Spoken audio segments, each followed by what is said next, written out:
Então, novamente, olá, amigo do Efluente. Você que está acompanhando aí já veio da parte 1, veio da parte 2. Agora estamos indo para a parte 3 dessa sequência muito boa, muito intelectual, muito prática, que com certeza quem tem o sistema ou pensa em ter, ou até quem projeta o sistema, vai conseguir aproveitar muito do que a gente está falando nesses 2 episódios e que a gente vai falando no terceiro, talvez fale no quarto. A gente está dando sequência aí nessa parte de MBBR, junto com o pessoal da EcoClass, né? Se você chegou direto nesse episódio, ou se você já escutou os outros. Se você não escutou, tem mais 2 antes desses que são muito interessantes também. Então, a gente segue aqui com meu pai Marcelo, com o Fábio aí, resolvendo tudo que é dúvida que a gente tem, compartilhando a experiência, e vamos dar sequência nessa linha. Muito, muito legal. Eu acho que essa conversa que a gente está construindo aqui, e nessa parte 3, o que eu acho que a gente poderia trabalhar é a própria questão, né, a formação do biofilme, essa questão do biofilme em si, que a gente pode aprofundar em termos de conhecimento nessa área, que fazem, de fato, aí uma diferença, um diferencial do que eu estou buscando, entendendo, né, do MBBR. Então, eu queria que o Fábio pudesse, então, falar sobre essa formação, o biofilme em si, e o que a gente pode ter de importante dentro dele. A gente já falou algumas coisas, né, quando a gente falou lá de nitrificação, desnitrificação, a própria questão do start, a gente abordou algumas coisas, mas tem outras questões que eu acho que a gente pode aprofundar um pouco aqui, e que eu queria que o Fábio, então, buscasse ou desse um início com essa parte mais conceitual, talvez, e a gente fosse caminhando no assunto aí. Bacana. O biofilme, ele é uma estrutura muito rica de informação, porque se a gente sai do nosso mundo do saneamento, a medicina estuda o biofilme, porque ele é importante no quadro de algumas patologias, o mais básico, a nossa cárie. O setor de alimentos também se preocupa com o biofilme. Justo o pessoal que trabalha com trocadores de calor, chillers, com caldeira, se preocupam com o biofilme, justamente por ser uma estrutura que cresce rápido e que dá resistência e que não é tão fácil de tirar. Quer dizer, isso é muito ruim para esses 3 setores, mas é muito bom para nós, porque oferece a oportunidade de selecionar com atributos de engenharia dentro do meio ambiente operacional reacional do tanque de aeração, bactérias que vão ser úteis na estabilização do nosso esgoto. Então, a grande vantagem do biofilme é congregar bactérias, um conjunto de bactérias bem diversa, que vai formar uma estrutura protetiva para si e que vai permitir agrupar outros micro-organismos típicos de biomassa em suspensão de lodo ativado. Protozoários, micrometazoários, como rotíferos, nematóides, enfim, todo esse conjunto de micro-organismos viverão muito bem lá no biofilme. E essa estrutura que vai se formando, como se fosse uma casa térrea, que de repente a família teve um pouquinho mais de grana, isso aqui no Brasil é típico, pelo menos aqui em São Paulo o pessoal adora fazer isso. Vamos fazer um puxadinho para cima, mais um, e vai crescendo, andares. Só que não é uma estrutura compacta e coesa. Alguns autores, alguns pesquisadores costumam até fazer uma comparação, salvo as devidas proporções, que dentro do biofilme, como eles se formam de maneira separada, não é um grudado no outro, formam canais que se assemelham ao sistema circulatório primitivo. Quer dizer, isso facilita que o líquido externo permeie até mesmo nas camadas mais profundas, levando substrato, levando gás, permitindo essa homeostase, essa troca entre esses 2 meios. Então, faz com que o biofilme seja viável do começo ao fim. Dada também a sua espessura, independentemente dessa questão desse sistema circulatório, a gente consegue também observar a mesma coisa que a gente observa num floco biológico bem desenvolvido. Uma área aeróbia e uma área anóxica ou anaeróbia. Vai depender de ter nitrato ou não. Ter nitrato é uma zona anóxica, não ter nitrato é uma zona anaeróbia, mas basicamente uma área onde há bactérias cujo metabolismo energético utilizam o oxigênio como meio de oxidar a matéria orgânica e uma área o metabolismo energético não usa o oxigênio, ausência de oxigênio. Então, por isso que até eu consigo observar o fenômeno de nitrificação e desnitrificação simultânea, né? O NDS.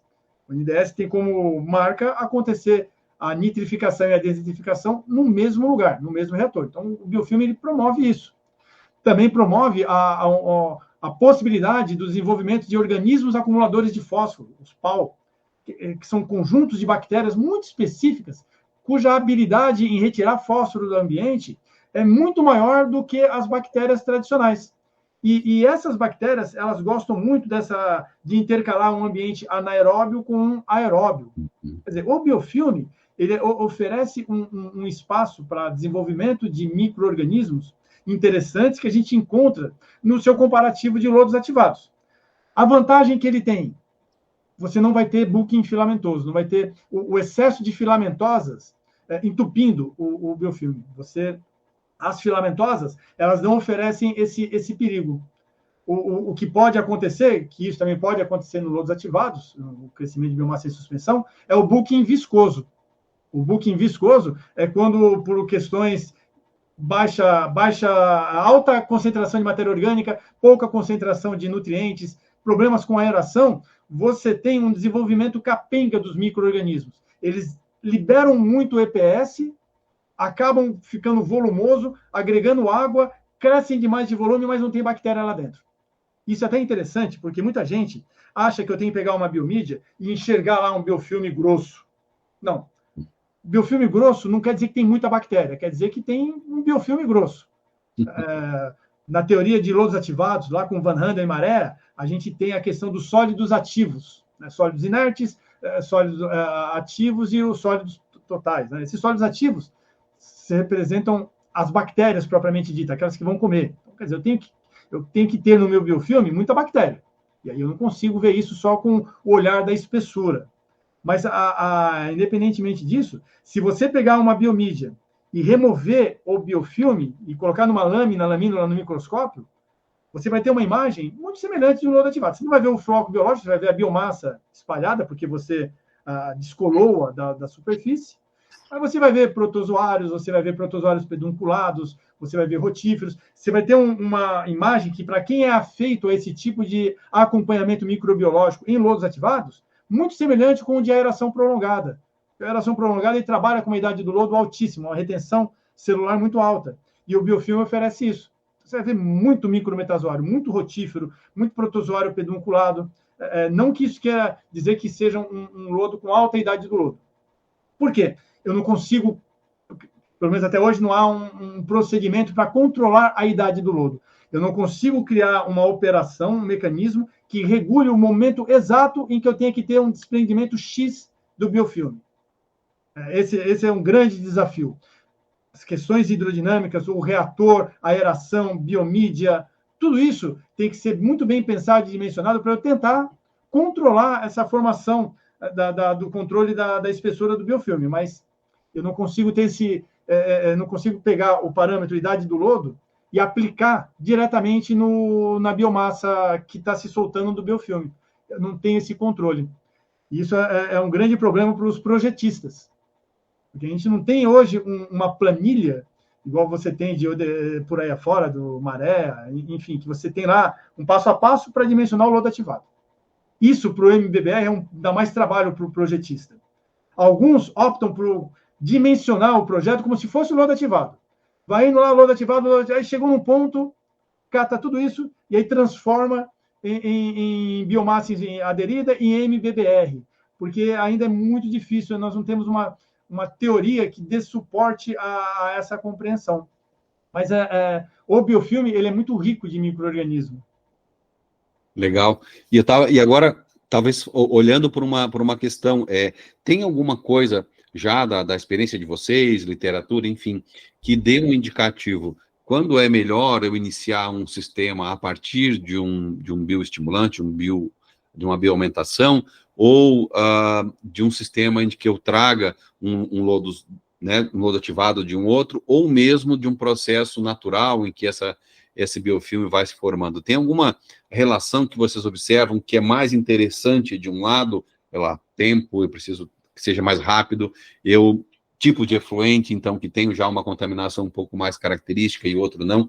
Tem alguma relação nisso que a gente pode colocar como um indicativo, né, da formação do biofilme, em que o meu processo de início seja mais adequado, vamos dizer assim?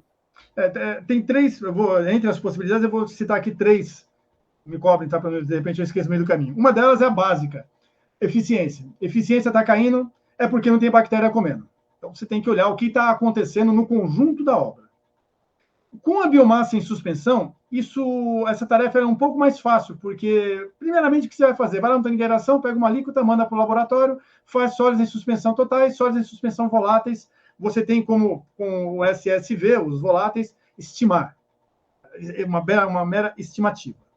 Agora, então, a análise da eficiência, medir DQO, DBO na saída, é um parâmetro que te dá uma dica de que você tem que olhar com carinho, porque alguma coisa está acontecendo com os seus camaradinhas lá no tanque de aeração.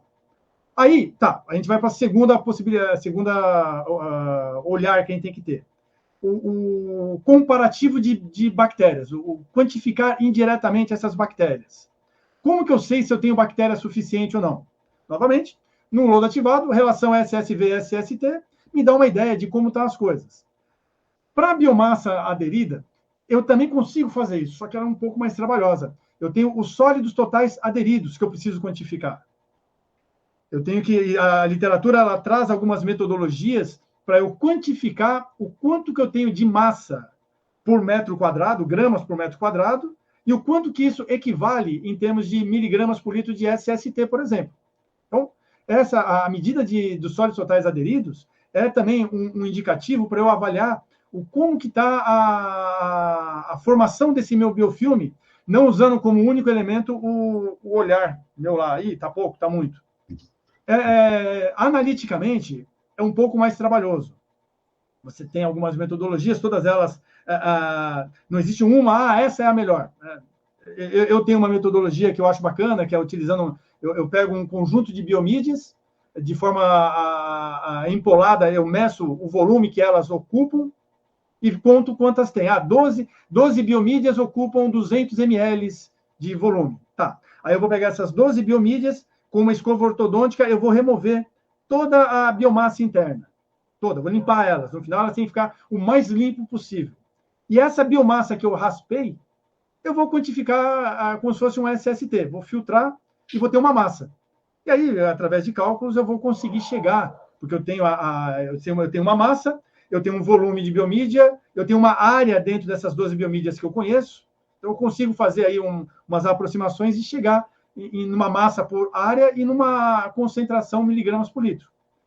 Isso é um indicativo, e é um indicativo que tem que ser /monitoramento, porque a norma ela fala em absurdos 12 gramas por metro quadrado. Isso daí é uma coisa assim absurda, nunca vi, nem a literatura mostra. A gente tem aí para biomídia convencional de PAD 6 gramas por metro quadrado. Mas, novamente, eu preciso ter essa análise, porque aí eu vou ter, ao longo da minha operação, que eu tenho de 4 a 6 gramas por metro quadrado de SSV ou SST que seja, se eu não conseguir fazer SSV. E isso me dá uma boa eficiência. Legal. Se, de repente, a minha eficiência cair, eu faço essa análise de sólidos totais aderidos, e eu vejo que está baixo o valor, é sinal que eu preciso intervir nesse quesito, porque eu estou perdendo biofilme. Está com 2 gramas por metro quadrado, por exemplo, e a minha série histórica é de 4 a 6. Alguma coisa está acontecendo, então eu preciso também olhar para o todo, pensar numa bioaumentação, pensar em introduzir um inóculo, pensar em como eu posso reverter esse quadro. Então, medir eficiência, medir sólidos totais aderidos e olhar para o meu efluente. Se, de repente, eu passo a receber um novo efluente dentro de uma indústria, onde eu tenho um novo recebimento, eu preciso entender qual é a dele. Eu preciso entender se ele é biodegradável ou não, se a minha bactéria vai comer ou não. E aí, para isso, tem o terceiro olhar, que são os ensaios de respirometria. Respirometria é uma técnica que mede como a bactéria respira. E a respiração, o consumo de oxigênio da bactéria, é em função do tipo de substrato que eu ofereço para ela. Então, com o ensaio de respirometria, além de me permitir tirar parâmetros cinéticos de crescimento de bactéria e coisa e tal, eu consigo avaliar a biodegradabilidade ou o nível de toxicidade e inibição que o meu efluente vai oferecer. Estou numa indústria com uma planta de MBBR ou de lodo ativado, vou receber um novo efluente, faço um ensaio de respirometria, vejo como que ele vai se comportar no meu tanque. Vejo se, de repente, eu preciso pensar em mudar o TDAH, mudar a porcentagem de biomídias lá dentro. Estou com 30%, vou precisar colocar mais 10%. eu tenho até 70, posso ir crescendo. Mas aí eu olhando para a característica do meu efluente, em termos de aceitabilidade do meu conjunto de micro-organismos, eu consigo precaver um eventual choque e queda de eficiência. Então, basicamente, seria isso. Para eu pensar em bioaumentação, introdução de inóculo, eu colocaria isso no final da fila. Eu primeiro avalio a minha estação. Como que está a minha relação alimento-micro-organismo? Como que está o meu nível de oxigênio dissolvido? Como que está... da mesma hora, pega-se a minha biomídia, raspo, dou uma olhada no microscópio. Como que está a minha microbiota? Se bem que essas informações todas precisam de um histórico. É como se, por exemplo, hoje, fazendo uma alusão ao autoexame de mamas. Hoje, imagina uma mulher de 55 anos que vai fazer a primeira vez o autoexame de mamas. Ela vai tocar a sua mama pela primeira vez. Ela vai encontrar tantas saliências, que pode ser glândula mamária, que ela pode ter dificuldade de avaliar, poxa, será que isso aqui é um caroço? Ai, meu Deus, será que isso aqui é um tumor? Se ela faz isso desde o início da sua puberdade, ela consegue ter um conhecimento da sua mama. Ela consegue inferir, opa, aqui não tinha isso, hein? Ah, não, aqui beleza, tinha, normal. É a mesma coisa o operador e a operadora. Se ele não tem um histórico de como era, é uma informação perdida. Ah, hoje eu vou vou olhar no microscópio. Não vai servir de nada. É uma fotografia de momento que não diz... É por isso que realmente, aí novamente a questão prática. O laboratório, ele não tem que gerar resultados. Ele tem que conversar com o operador. O operador não tem que gerar coleta de amostra. Ele tem que entender desse resultado. Se esses dois mundos não se conversam, é apenas protocolar. É apenas para gerar documento, gerar... sabe essa moda que está agora do operador ter que tirar foto e mandar para o grupo de WhatsApp? Tira foto de tudo. Quem está olhando para essas fotos? Tem alguém olhando ou é só para encher arquivo de mídia? Então, voltando aí para a tua pergunta, Marcelo, eu tenho que ter um controle, um histórico, que me permita saber se é o momento de agir dessa ou daquela forma. Se não, é gosto da natureza. Legal, legal. Eu acho que isso é importante, porque mesmo que a gente não tenha esse protocolo, vamos dizer assim, eu vou precisar, e de novo necessito de um conhecimento bem aprofundado para que eu faça uma escolha. E de novo, não é apenas uma escolha, sabe? Eu vou para aqui, eu vou por ali, né? E aí, de novo, e aqui nada de errado, mas que eu não fique tendencioso ou para um lado ou para outro, né? Porque realmente... E, de novo, como a gente falou lá no primeiro episódio, né? Eu acho que a gente tem o espaço e a ideia para tudo, né? Tem espaço para todo mundo, né? A área do saneamento, a área do tratamento de efluentes, tem espaço para tudo. E eu acho que isso é muito legal da gente conversar, né? Dar um exemplo? Sim, senhor. Vamos lá. É rápida.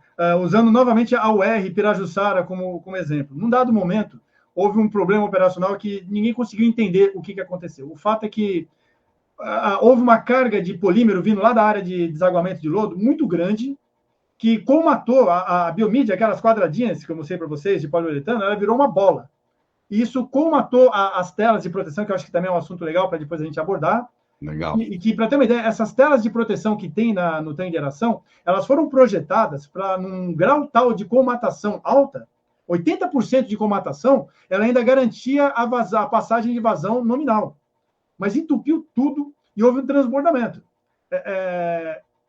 A gente procura por aí afora, já deve ter acontecido isso com outras pessoas, mas o que fazer? A gente quebrou a cabeça até optar por aplicar diretamente no tanque de aeração um PAC, um policloreto de alumínio, e trabalhar com batelada. E deu certo. O PAC ele coagulou esse material excessivo, retirou-se, começou a se fazer drenagem dessa gororoba todo e resolveu. Então, a gente tem que... E aí, agora, isso virou um protocolo. Quando a gente começa a ver que está ocorrendo algum problema de colmatação, a mídia está com um aspecto estranho, a gente entende agora que a aplicação de um coagulante ajuda a limpar a biomídia, não como apenas limpou a vida que segue, mas dá tempo, dá sobrevida, dá respiro para você entender o que provocou. E isso vira um procedimento operacional padrão para esse tipo de evento. Só que isso tem que estar registrado. Isso não pode ser uma tradição oral, que passa de operador para operador. Uhum. E a gente peca muito por isso, em tradição oral. Tem um operador antigo que sabe tudo de cabeça. Se ele morre ou pede demissão, levou toda a informação. Todo o ganho de conhecimento em termos daquela planta em particular, tem que estar registrado num procedimento operacional padrão, dentro lá de um conjunto de problemas operacionais típicos, para que o futuro seja mais fácil de ser lidado. Isso eu vejo uma grande dificuldade nessa linha, né?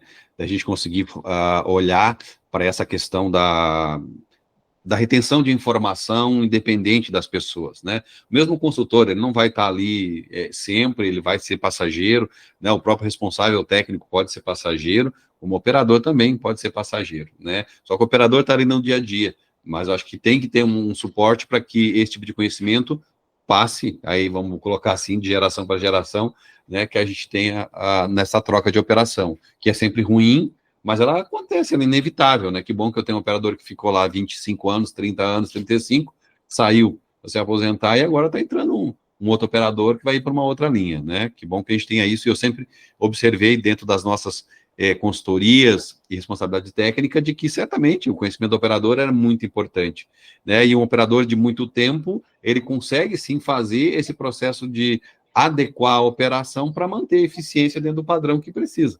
Mas, de novo, está com ele, né? Até que ponto... Imagina só, Marcelo, como que eu vou saber, como eu entrei agora na planta, como que eu vou saber qual que é o aspecto da biomídia boa, da biomídia com um biofilme bacana? Porra, você tem um álbum de fotografias mostrando como que é a biomídia, um aspecto legal, e como que a biomídia pode ficar, dependendo da situação, isso me ajuda pra caramba a adquirir um conhecimento rápido e que não comprometa o meu trabalho. Quanto tempo esse cara vai gastar para chegar nesse conhecimento, né? Ele vai tá lá numa foto. Então, e aí, nesse caso, é importante, porque o biofilme, da mesma forma que ele se desenvolve muito rápido, ele vai embora muito rápido. O pessoal tem mania de achar que só porque é MBBR pode barbarizar com oxigênio dissolvido. Trabalhar com 5, 6. MBBR você consegue trabalhar até com 3, 3,5, até com 4 miligramas por litro de OD. Mas tem que se entender que quanto maior é essa introdução de oxigênio, nem estou levando em conta o custo energético, dinheiro, mas quanto maior é essa introdução de oxigênio, maior é o nível de turbulência. E aí aquele controle saudável das questões de tensão de cisalhamento que o fluxo promove no biofilme pode ser prejudicado, porque aí eu posso começar a raspar todo o biofilme nesse turbilhão, nessa máquina de lavar que eu estou fazendo uma geração, e meu biofilme vai embora. Então, eu preciso realmente conhecer o meu biofilme, saber o que tem lá dentro, saber o quanto eu quero que tenha lá dentro e controlar a minha planta para que ela siga isso, porque não é um processo natural. Quer dizer, é um processo natural sob controle de parâmetros de engenharia, é algo técnico. Não é a gosto do operador da manhã, ou da noite, ou do gestor, ou de quem quer que seja. Existe um documento que norteia tudo isso, e que, se ele for seguido, se for bem feito, o resultado vai ser bom. E são poucas as empresas que têm esse nível de detalhamento, né? Sim. Mas é uma coisa que a gente conversando aqui, até na FENASAN e por experiência, que a gente vê que nenhum sistema faz milagre. Tem vários sistemas e equipamentos bons, mas a gente vai voltar para ter um controle, ter um operador treinado, ter um operador capacitado, ter um gestor capacitado, ter um controle do que está acontecendo, o que é normal, o que não é normal, e às vezes isso até para otimizar o próprio investimento da empresa. A empresa que comprou um sistema, ela investiu um capital nisso. Se chegar num ponto onde esse sistema não está funcionando, e então eu vou contratar o Fábio, vou contratar o Marcelo, eles vão lá olhar a situação para ver o que vai atender. A primeira coisa que o pessoal vai olhar, tá, mas qual que é a eficiência que está tendo? Já teve eficiência a mais? Já foi pior? Mudou alguma coisa na fábrica? Ah, não, sempre. E a resposta básica de quem não controla necessariamente os logs. É mais ou menos assim. Foi assim, mudou nada. Bem à tarde, que o operador da tarde é mais velho, ele vai saber te responder isso. Não, o operador da manhã, ele está aqui há 20 anos, ele sabe te responder. O operador hoje, quando ele é contratado, ele ganha um cone IMOF e fala, boa sorte, fião. Vai lá e opera. Porque é muito importante ter esse controle, ter esse histórico, justamente até para essa tomada de decisão, né, Fábio, que você falou. Quantas situações, né, de consultoria a gente pegou que os primeiros meses eles eram dedicados exclusivamente a fazer um diagnóstico porque não se tinha um histórico. Então, então vou ver o que está acontecendo, ou o que vai acontecer a partir desse período, para então ter uma tomada de decisão. Quando, na verdade, a gente pega um conhecimento especializado de vocês dois, por exemplo, e poderia, nesse mesmo período de diagnóstico, com uma base de dados mais organizada e um histórico melhor, ter uma tomada de decisão mais rápida. Né, utilizando até o recurso. E vamos falar que quase sempre quando a gente vai numa consultoria dessa, o bicho já está pegando, né? Sim. Então, tempo é uma coisa que você não tem. E o pior é que no meio disso tudo, a parte mais afetada é a parte fraca, que é o operador e a operadora, que é cobrado a oferecer uma eficiência, porque isso, infelizmente, eu já ouvi do tipo, eu comprei o equipamento tal, que é para que o equipamento me dá 99% de eficiência. Se vira. E ele se vê sem capacitação técnica, porque não depende só dele, sem ferramentas de monitoramento, sem informação nenhuma, tendo que simplesmente fazer mágica. E ainda sendo culpado, porque também esse operador não. Vou trocar de operador, vou trocar de operadora. É uma vida muito, muito complicada, e não há um órgão de classe para defendê-lo. Legal, verdade. Eu acho que uma coisa que nós tínhamos falado aqui, talvez que a gente pode fechar esse episódio, talvez ir para a parte 4, que eu queria trabalhar uma outra linha de raciocínio, que era aquela questão das telas que tu tinha colocado, que eu acho que era importante dentro do processo de biomídia, que talvez esteja com essa questão da formação do biofilme ou não, mas que tu entendeu que era importante a gente fazer uma relação aí nesse processo de operação, vamos dizer assim, do reatores com biomídia. Seu desejo e necessidade é que as biomídias fiquem no tanque de aeração, que elas não sejam levadas para o decantador. Que se de repente você trabalhar com um processo IFAS, onde prevê o retorno de lodo, que elas não sejam levadas também. Enfim, é necessário você ter uma proteção no teu reator para confiná-las dentro do reator. E aí o que é importante? Telas, elas estarão imersas no líquido corrosivo e elas serão área superficial para desenvolvimento de biofilme. Quer dizer, você tem o risco da corrosão, dependendo do material que você usa, e você tem o risco da colmatação, dependendo da forma como ela é dimensionada e instalada. Se você quer economizar e compra aí uma tela moeda e instala lá, ela tem um tempo de vida muito curto, e ela não foi dimensionada. Por isso é importante nesses projetos se pensar com muito carinho nessa tela, ter realmente atributos de engenharia no desenvolvimento do formato da tela, da abertura da tela, e se pensar já na criação de procedimentos operacionais padronizados de limpeza dessa tela. De tempos em tempos, você vai ter que abaixar o nível do teu tanque e promover a limpeza por jateamento, porque é uma área superficial que está lá parada e que vai crescer biofilme. Inevitavelmente. Não tem como isso acontecer. Então, é importante que essas telas sejam de material bom, resistente e bem dimensionadas e instaladas. Porque, senão, você vai perder biomídia. Da mesma forma, a altura livre, a borda entre o nível da altura do líquido e o final do reator. Poxa, não dá para você correr o risco, de repente, sempre vai ter uma área que o turbilhonamento é um pouquinho maior. E, de repente, a biomídia ser cuspida para fora. Percebeu que há esse risco? Levanta uma muretinha, aumenta, porque você tem que garantir novamente que as suas biomídias fiquem lá dentro. Então, é possível, por exemplo, você trabalhar com MBBR embatelada, num único reator, como se fosse um SBR.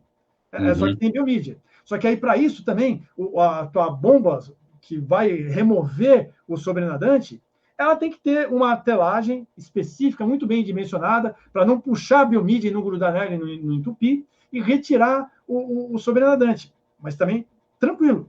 Você consegue hoje conciliar o MBBR dentro de um processo embatelada. Você consegue ter, ao invés de um decantador secundário, uma ultrafiltração, um MBR, também atuando em conjunto. Você consegue fazer esses links, desde que hajam proteções específicas para que cada etapa seja muito bem feita. Então, essa questão da telagem, ela é muito importante. É muito importante que o operador ou operadora tenha isso em mente, de que em algum momento ele vai ter que limpar, vai ter que raspar, vai ter que lavar.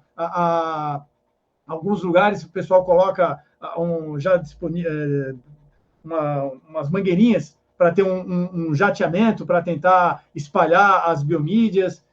Vai ter que se virar aí na criatividade técnica para garantir que essas telas elas não entupam, porque se entupir, vai transbordar o reator, e transbordar o reator é transbordar a biomídia, e aí você já era, você começa a perder todo o controle.